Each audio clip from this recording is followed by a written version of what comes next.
Gang violence and so-called African gangs are a very hot topic in Melbourne at the moment. Youth crime gangs. We love to call them gangs, African Sudanese gangs. crime wave that's been happening in the last 2.5 years. African gang crime. Kids of African appearance rampaging through There's the streets. 100 or so Africans fought Pacific We just need to call it Islanders. for what it is. Of course it's African gang With violence. an African gang. African youths rioting and African doing bad things. gangs running riots, terrorising, robbing, wreaking havoc.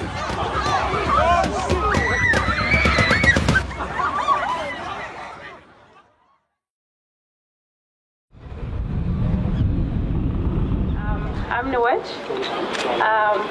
A lot of you guys have probably never heard from my family, but I am the cousin of Liam Konyi, who was like my brother, my best friend, and he was killed due to a racial attack by two random white men that he has never seen in his life before. And the last words that they said to my brother was, "Let's take our anger out on some niggas." They said, "Kill the black."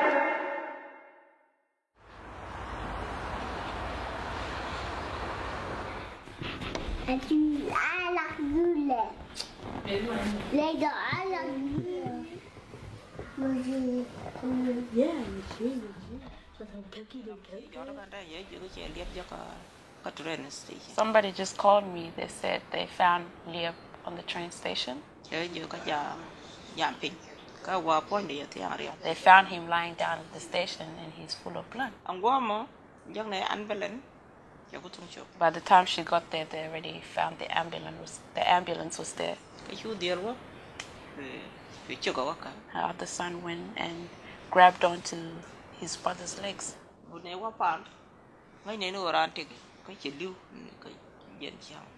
So she would go to him and pray to him. At that moment, they found out he was already dead while they were doing that.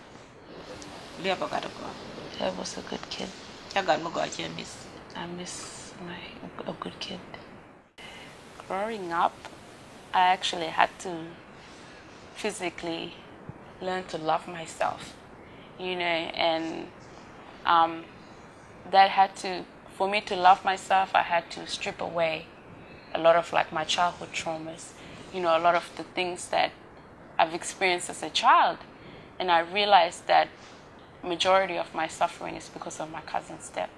When I heard about his murder, I actually feel like a part of me died. Simply because he was such a good guy. I was not proud of the way that the media portrayed him after his death. They made it seem like he was somebody who deserved to die, and he didn't. There's been a lot of mental health issues due to the loss of Liam.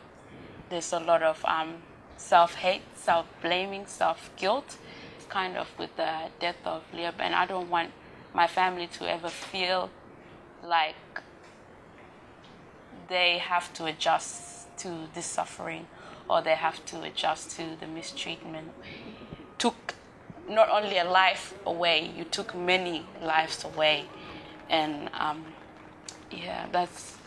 that's what I want to address more than anything. It's just lives have been ruined. Leo was the most caring soul. I would say right now I am the loving person because of him, because he had a lot of love to give to everybody. He didn't discriminate anybody actually, and to see him die because of his skin color, it's ironic because he wanted to bring everybody together. He was amazing, and I'm definitely, I don't think I'm ever gonna meet another person like him again, and that's actually what hurts the most, because you only get to meet somebody once, and once they're gone, they're never coming back, and all I'm ever gonna have is my memories of him.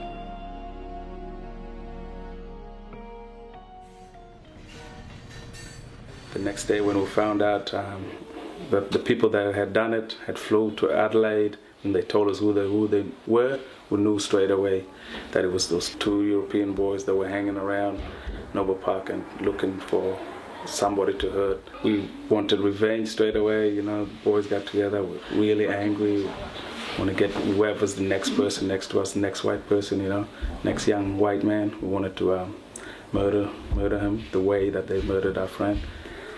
Luckily, I would have regretted it. This was where Liep was murdered by cowards once again. So they beat him, plunged him to death with metals, stabbed him, anything. He was probably lifeless while they were still beating him. And so this place holds a very, very special place in all of our hearts. We miss Liep. It's been incredibly hard, but it's ridiculous that it took me the death of my best friend to actually be conscious or be aware of who I am as a black man. You can still feel the spirit still 11, 10 years when you come here. So I come here maybe once or twice a year. Come here and sit down, think of all the good memories.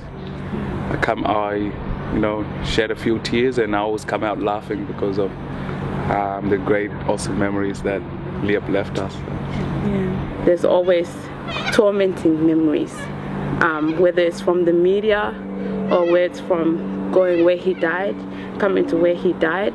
I will never be able to forget that memory of him.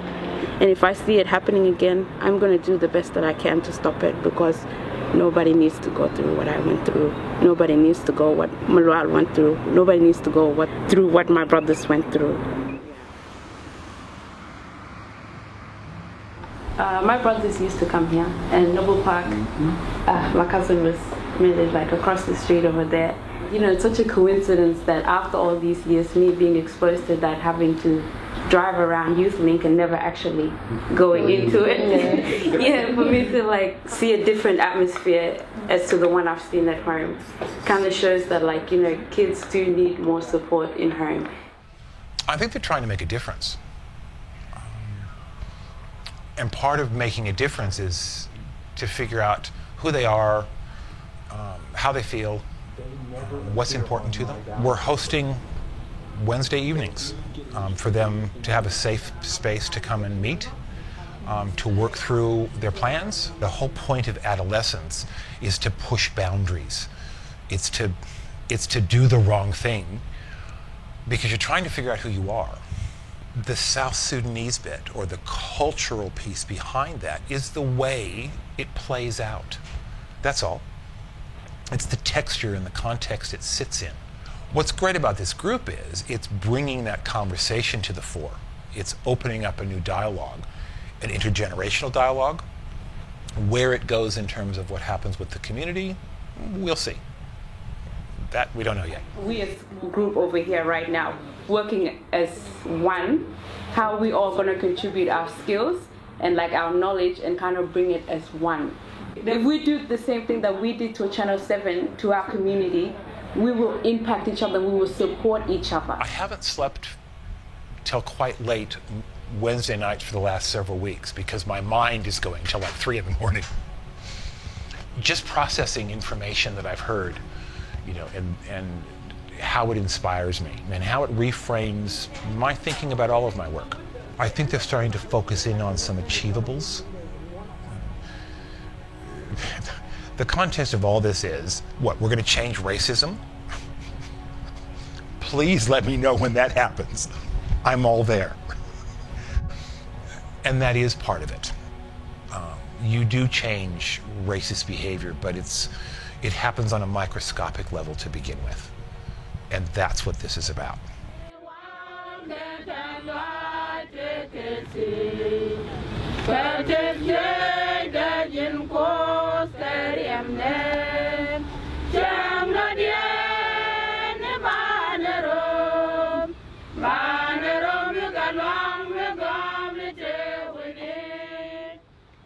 Like I was saying before, this is the first step to kind of recovering and, you know, helping other kids and, you know, realizing that racism also impacts people's self-esteem and it impacts how you see yourself or how people perceive you.